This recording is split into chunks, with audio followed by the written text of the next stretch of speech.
Welcome to Designing a Better World, a brand new Ismaili-centered Toronto series focused on designers who are improving our society through creativity, imagination, and passion. Today, the relevance of design is expanding far beyond the visual aesthetics to everything from tackling global issues such as climate change to making sense of the overwhelming amounts of data that surrounds us.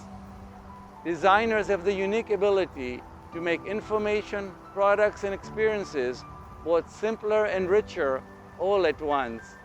From architecture to policymaking, entertainment to organizational design, this series brings together leading thinkers who are building a more inclusive, resilient, and peaceful world through better design. And it's hosted right here at the beautiful Ismaili Center, Toronto, right across from the Aga Khan Museum. Both of these stunning buildings in the Aga Khan Park, a little slice of paradise in the heart of our vibrant city of Toronto and open for all to enjoy. The city's diverse culture and religious communities come together at the Ismaili Center to share, learn, and celebrate to create a more peaceful, sustainable, and robust society. This in turn aspires connection between people and inspires change that the future will be better than the present. I am so excited to kicking off the Designing a Better World series. Take it away, Rahim. Thank you, President Saib. My name is Rahim Bimani, and I'm a trained industrial designer, product designer with an MBA in design strategy. Now I'm a designer who's absolutely obsessed with anything that has to do with design, creativity, and architecture. Now I have my own design studio called Arabesque Studios that focuses on designing high-end products inspired by Islamic geometry. I'm honored to be your first ever host of this new series called Designing a Better World. Let us begin by acknowledging the rich and enduring history of the Indigenous peoples in Ontario. We acknowledge that this land is the traditional territory of the Wendat, the Anishinaabeg, the Haudenosaunee, Métis, and the Mississaugas of the Credit First Nations. The treaty that was signed for this particular parcel of land is collectively referred to as the Toronto Purchase and applies to land east of Brown's Line, to Woodbine Avenue, and north towards Newmarket. This territory is also covered by the Dish with One Spoon Wampum Belt Covenant, an agreement to peaceably share and care for the land and its resources. So why a series on design? Well, we may not realize this, but design affects our lives every day. For example, we start our day with our ergonomic toothbrush, to the clothes we put on, especially to the app experiences that we all use on our cell phones all the time. Now, what our goal with this series is to talk to bright minds in various different facets of design to understand how they use their talents to design a better world for all of us.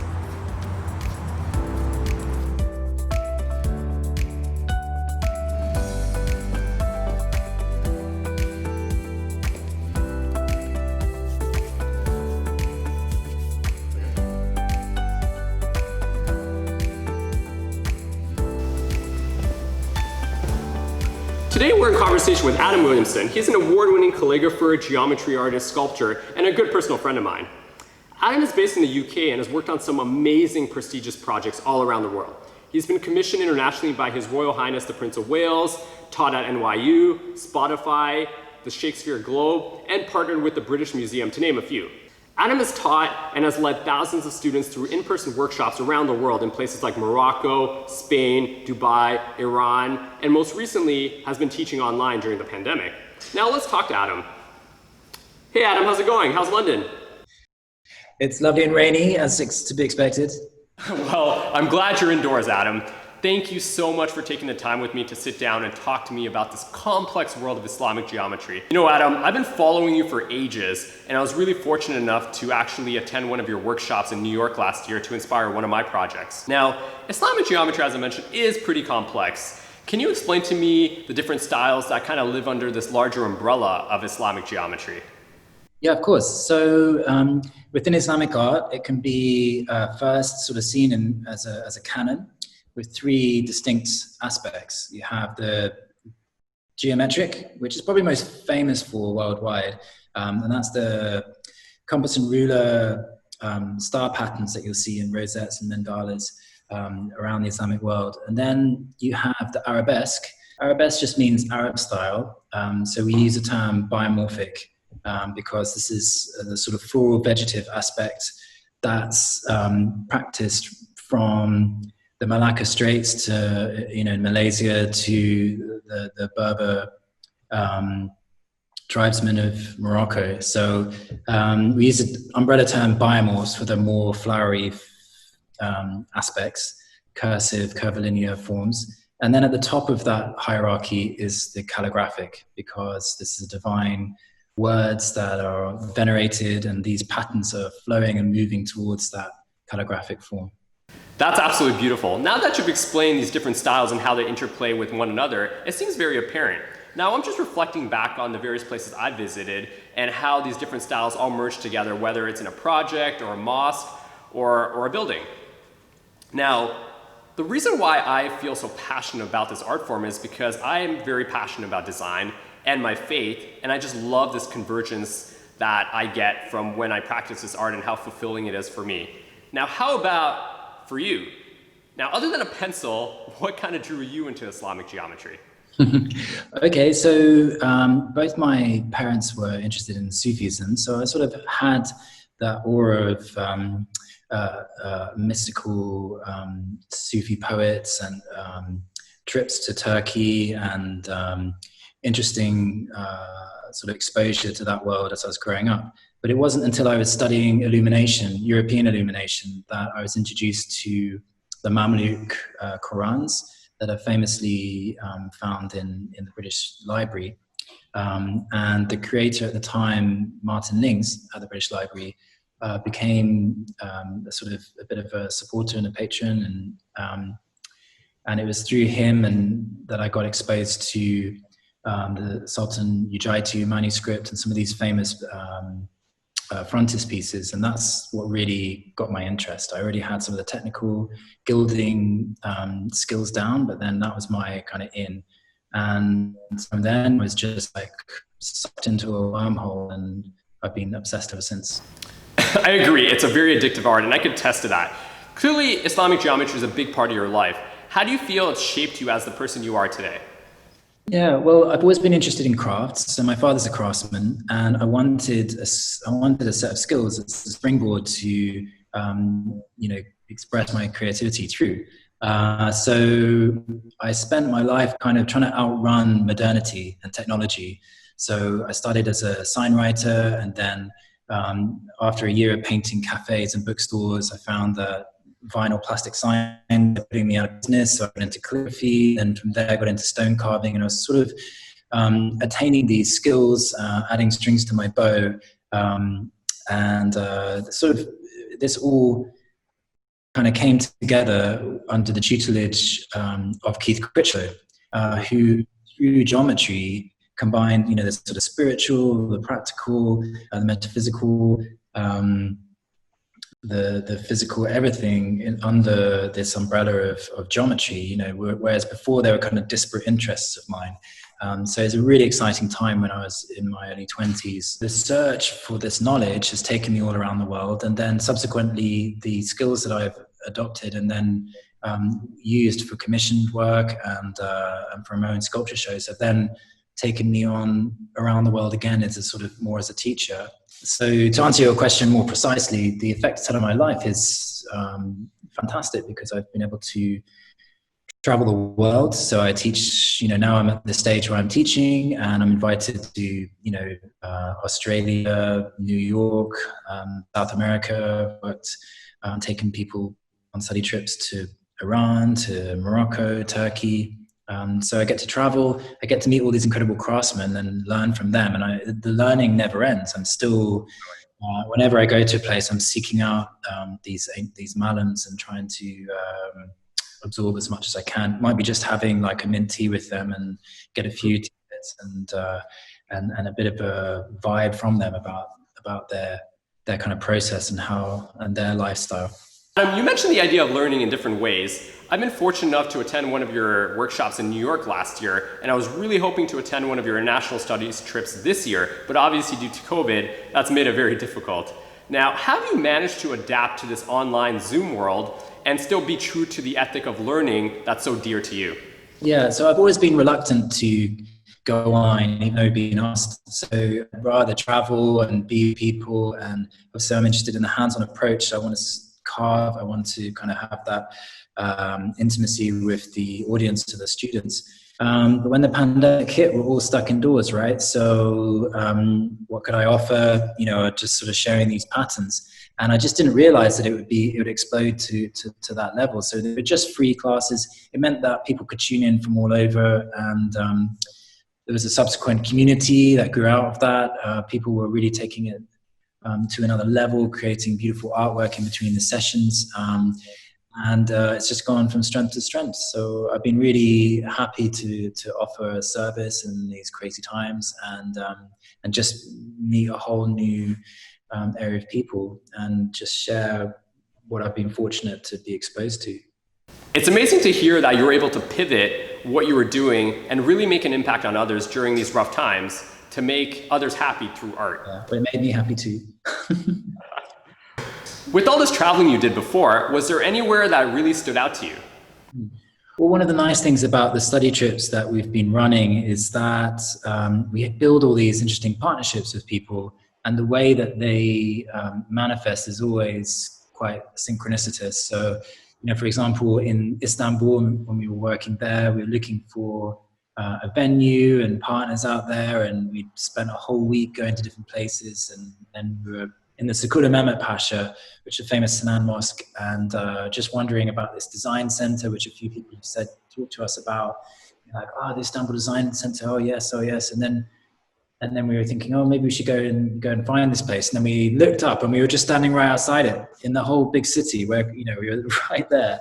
So we just literally stepped forward, knocked on the door, and Husrev, the director, came out, and we had chai, and by the end of it, we'd started a relationship that lasted 10 years. And that sort of thing happened in Morocco too, with the incredible houses that we work in, Riyadh and Dars. We have these long-term relationships with people there, and the craftsmen too, that the kind of participants, people who join us, really feel. And each little trip we do is like a mini adventure. If we go to Morocco, we often all live together. So that, have 20, 30 people coming from America, Australia, all around the world. And we'll live in this ancient Medina for a week, studying pattern, working with local craftsmen. And it's really like a sort of retreat almost, as well as the kind of academic research that we do. People make these lifelong connections and have like spiritual epiphanies. And so it's been a real pleasure to be witness to that development and that onto those incredible occasions. Yeah. Well, I really hope we can get you to come to Toronto soon when the pandemic is over and learn from you.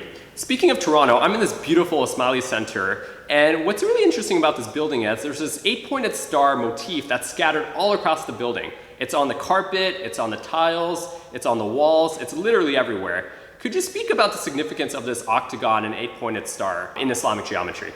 Yeah, so all of these polygons and underlining grids have sacred either like numerical values or like proportions. If we were looking, for example, at the 8-pointed star, which is often known as the Seal of Solomon or the Khatam, this relates to the cardinal directions, which is really the fundamentals within geometry. Geometry just means earth measure. And it was often used as the rite of orientation. So you take a staff and you take a shadow from that staff, from the sun, and then you'd use a string and describe on the ground the cardinal directions using this 8-pointed star. It's also related to the elements. So you'd have the 4 points of the dynamic square would be fire, earth, water, and air. And then in between, on the other points of the 8-pointed star, you'd have,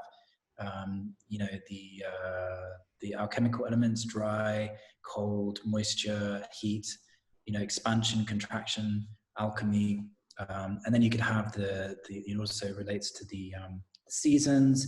And what's beautiful about this diagram is that it's used in Islamic art, but it's also used in other faiths. It's right from ancient Egypt, but it's also used in First Nations artwork. So I worked in Canada in a little reservation off Vancouver Island, and we were learning just these processes, looking at symbols that related to the seasons. So these are really archetypal, universal patterns, and especially this pattern that's used in the Ismaili Center, this eightfold pattern. It has like a huge history and weight around it. That's really a beautiful and deep interpretation of something that's so simple. That level of complexity behind symbolism is what I find so mesmerizing about Islamic geometry. And I think that's what I find amazing, is that my passion for design and my passion for my faith merge together, and that's where I get that fulfilling feeling of spirituality when I'm creating this art, and that's what truly blows my mind. Now, someone like you, how do you find spirituality through your practice of Islamic geometry and Islamic art? Yeah, for me, it's all about process. So I'm fortunate to be working with natural materials. I enjoy looking at working with wood, which is alive even after it's being cut down. It has, it's come from the earth. I enjoy working with plaster and stone. And I just like the kind of labor-intensive element within craft, where you have this repetition of the hammer blow on the chisel, which is an opportunity for kind of like zikr or remembrance, sense of humility, where you're producing something which is eventually going to be part of a whole. So there are like naturally just inherent divine principles. So as you're, using this first principle of geometry, you're unfolding a six-fold pattern. These things are really profound and mind-expanding. So just the nature of working with natural materials, working with archetypal patterns, has a sort of quality that elevates, and I'm just thank every day that I get to work in this field. Whoa, the fact that you find moments of zikr in that repetitive motion of chiseling, or even the moments of meditation you find creating art, truly blows me away. Now, I guess everyone has a spiritual journey that's very unique, and I'm grateful you were comfortable enough to share that with me. Now, are there any specific projects that you've worked on that you've felt very spiritually connected to or are very proud of? There's so many projects, Raheem. I really enjoyed working with First Nations tribe in Hausat, in Tofino, in a small island, and I was building domes with them and looking at geometry and how it relates, from like the Islamic world to to their traditions, and to the Aboriginals in Australia and how they're all connected. I've had interesting projects working with craftsmen in Jamaica. I've taken people to Morocco, Turkey, Iran. And then, I have commissioned work that I do here in London. So I was privileged to work with Prince Charles, who's such a champion for traditional arts. And it was so great to just have time to converse with him and find out about his interests in sustainability, and preserving, traditional English and worldwide building crafts and arts. Then I've worked with other institutes that have been, admirers of. So I've worked at the Westminster Abbey Cathedral. I've worked at Shakespeare Globe, and all of these places you end up collaborating with really remarkable craftsmen who are super inspiring, and you end up with a whole new sense of awe and respect for these institutes. So I'm just really glad to be contributing to all of that, and be making, and be involved and traveling and meeting new people. I think I share that sentiment with you, Adam. Projects that have a strong sense of community behind them always seem to be the most fulfilling for me personally. Have you felt the same level of connection with any of your students? There's lots of times when when I look at somebody who might have studied with us and then has gone on to create amazing work, and it's become such a passion for them. But it's always often a little bit worrying when someone calls up and said, I took your class, I'm so inspired, and I quit my job and I'm becoming an artist. And I'm like, no, like, don't put that on me. Because it's there's no way to, no like routes, not like being a medic, got to jump from through these hoops and from these stages to work as a professional artist. But mostly if I engender some passion for the subject and fulfill like an inspiration or a need that someone might have to set them on their way, then I'm over the moon. So I'm really humbled to be in that position where I can help at times. Well, after your class in New York, I think I was definitely one of those students that wanted to quit my job and go headfirst into this world of art.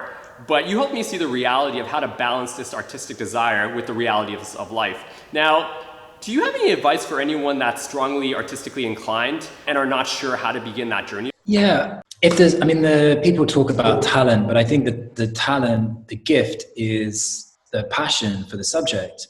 So once you have that, then everything follows, because a master is just like a signpost. You don't stand next to a signpost, you follow the direction, and there's only so much they can do. And it's really down to this 10,000 hours where you just got to sit there and make and make and make, and eventually like these shapes start to speak to you, and everyone says that. It's not just me, I'm not crazy, but like the forms themselves become the educators, and through time you end up attaining more and more knowledge, and then you can seek out specialists who will add to that. But it's really just putting in the time, get some pointers, get some people to help you get started, and then just sit there with the chisel, a brush, and a pencil, and make and make and make and get obsessed. If you don't have that passion, if there's not a fire burning there, then it's going to be a struggle uphill. You got to want it. Everything you said totally resonates with me. I used to live in San Francisco for about 6 years, and I spent nearly 3 years in the wood shop almost every night burning that midnight oil just to discover my passion and find my own particular style to develop my products. Now, if it wasn't for all that time, I definitely wouldn't have the opportunities I've truly been blessed with. Now, Adam, not to derail our conversation, but I'm looking at you and I see all these gorgeous sculptures behind you. What are they? Can you tell me a little bit about them? Yeah, so these are part of an ongoing series that I've been making for years and years, looking at tessellating geometry and individual shapes which can tessellate and create these archetypal structures that self-support. So this one here is a maquette for a larger sculpture that I made, and it's a series of roulette triangles which all fit together. But most of the patterns that we're working with, whether they're larger polyhedra or elements of this 6-fold pattern that you see here, they're using inherent aspects of inherent sacred geometry, and often using Islamic patterns too. So this one is actually made of a series of concentric circles, and then I've just taken elements of it, relaxed them, and then reassembled them so that they can make this architectural structures. And they've been in a few shows. That some of the pieces are exhibited in LA and New York and Abu Dhabi, and I had a big solo show in London too, where I called it the Geometric Moon Jungle, because it just had a whole series of these various sculptures using, trying to stay true to the archetypal values within Islamic geometry, but kind of using a more contemporary approach. Amazing. So I know you're a super talented and humble guy, but if you had to pick that one project you're so proud of, what would that one project be? I don't know if I have a project that I'm proud of, but I have projects. I'd say if I was going to talk about projects I'm proud of, it would be the communal projects. So where I've seen a difference in people's lives rather than commissioned projects. So working in Azerbaijan and the academy there, or working in the First Nations, or working with the craftsmen in Jamaica, where I actually see them, or the online classes. I see people who I've benefited with the skills that I've acquired. Those are the projects I'm most proud of.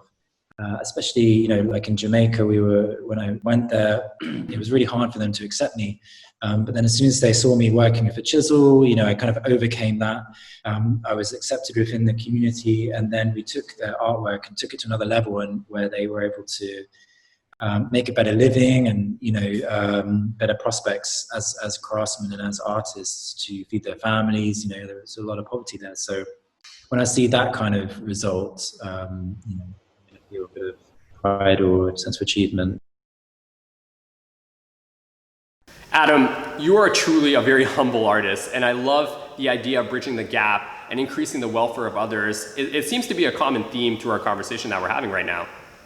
It seems almost perfect that I'm sitting at this beautiful Toronto Ismaili Center and we're having this conversation, because it's not just a space for prayer, it's a space for bringing different communities together and fostering a sense of pluralism through cultural diversity.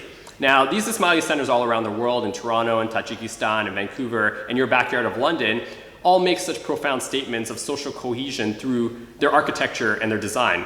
Now, you've traveled all around the world. Are there any particular influential Islamic buildings that have truly blown you away? Well, there's so many buildings that blow me away. You know, the Atarin in Fez, Morocco, the Alhambra.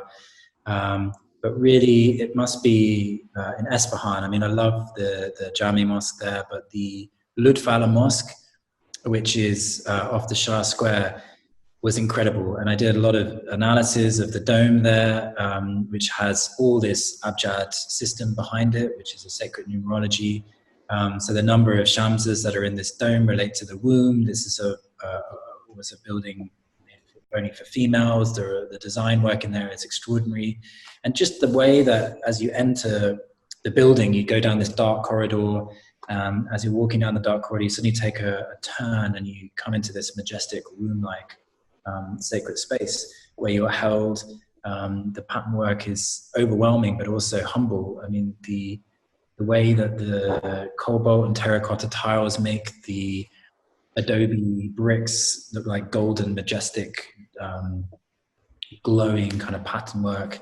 It's just really overwhelming and humble at the same time. It's a real testament to those craftsmen to create something with that, which will have that effect on anyone who walks in there.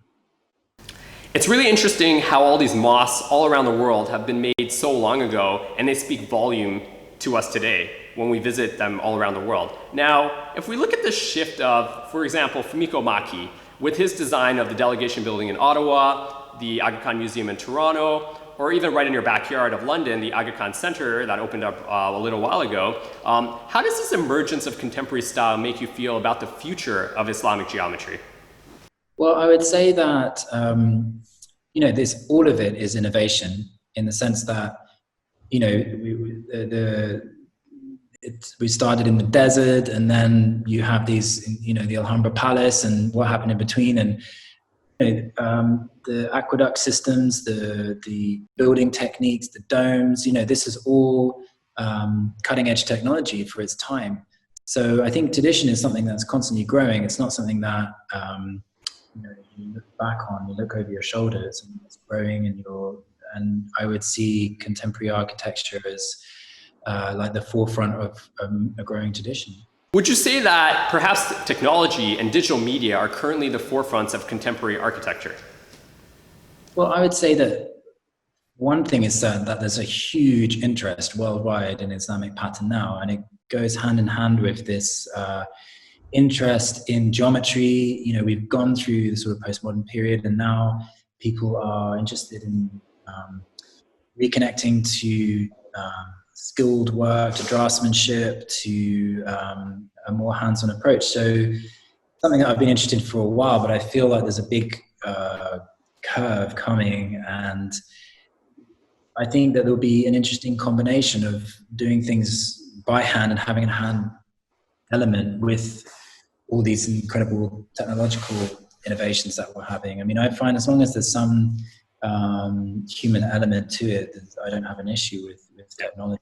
It's really interesting to hear the world of Islamic geometry kind of going back in time and taking more of a hands-on style approach, especially in the world where everything is rapidly going towards the digital world. Now, are there any dream projects you're looking forward to working on in this new age approach? Well, I mean, a lot of the projects that I've ended up doing have been my dream projects, you know, and, you know, working with native people, working in traditional crafts, you know, working in the jungle in Malaysia with Nohaiza Nuruddin was a dream, working in North America. So where's next? I don't know. I mean, I don't know. Like at the moment, I'm in this interesting place where I'm just very receptive to the moment, and I feel like I have all of this experience now, and I have all of these skills. It's all about responding to the moment. So in the space I'm at now is actually kind of a really unique space. Instead of sort of searching for something, I'm just in this space with these skills, kind of responding to the moment. And so I'm very intrigued to see what kind of art is going to come out of that state. I think that's a really strong message, Adam. Living now and taking life as it comes during these unpredictable times is really important because of how easy it is for us to lose sight on the present and fear for tomorrow. For those that are struggling to live in the now, what would you say are some of the best ways to kind of get into that mindset, at least when it comes to Islamic geometry? Well, if you're interested in the subject, then yeah, you can come and take classes with us. If it's something that you want to pursue, then there's lots of opportunities, both with us and other people, to use as a springboard to get your practice underway. But if you're in any way interested in pattern and craft, then I'd recommend, yeah, just getting started. It's the hardest thing is getting started. And once you make any kind of mess on the page, then you can start to tidy it up. And I really feel like it's a little bit like a dance that, in dancing, dancers say this, you're constantly sort of falling over and correcting yourself. And you can say the same in art, you make a bit of a mess and then you correct it and tidy it up. And you've got to just throw all the jigsaw pieces on the table and then arrange it. So just get started, and the rest will come together by itself. Well, Adam, you've given me a lot to think about today. Thank you so much for your time. I'm truly grateful for our conversation, and I hope we can connect again soon. Fantastic. Nice to see you, Raheem. Thanks for this. Thank you, Adam, for taking this time. I really appreciate it. Now, I hope all of you learned a lot through Adam's narrative on the world of Islamic geometry and his impact to design a better world for all of us. Thank you.